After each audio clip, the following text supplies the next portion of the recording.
தமிழக வெற்றி கழகத்தினுடைய தலைவரான தளபதி விஜய் அவர்கள் கூறியிருக்கக்கூடிய ஒரு வார்த்தை, தன்னுடைய அரசியல் கட்சியினுடைய தாரக மந்திரம் என்று சொல்லி இருக்கிறார் அல்லவா, பிறப்புக்கும் எல்லா உயிருக்கும் என்கின்ற இந்த வார்த்தையை குர்ஆனுடைய பார்வையில் பார்த்தோம் என்று சொன்னால் அல் குர்ஆனிலே இறைவன் பேசியிருக்கிறார்.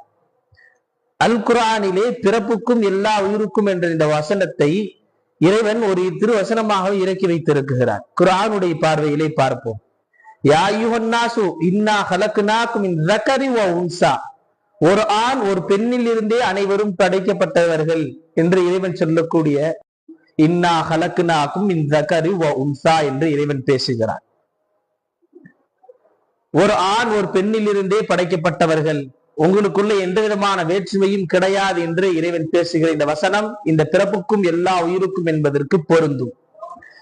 நிற வேற்றுமை, மொழி வேற்றுமை, வேற எந்த விதமான மேல் ஜாதி கீழ் எந்த வேற்றுமையும் கிடையாது, எல்லோரும் சமம் என்கின்ற இந்த பிறப்புக்கும் எல்லா உயிருக்கும் என்கின்ற தமிழக வெற்றி கழகத்தினுடைய விஜய் அவர்கள் கூறியிருக்கக்கூடிய இந்த வார்த்தை இந்த குர்ஆன் வசனத்தை பொருந்துகிறது.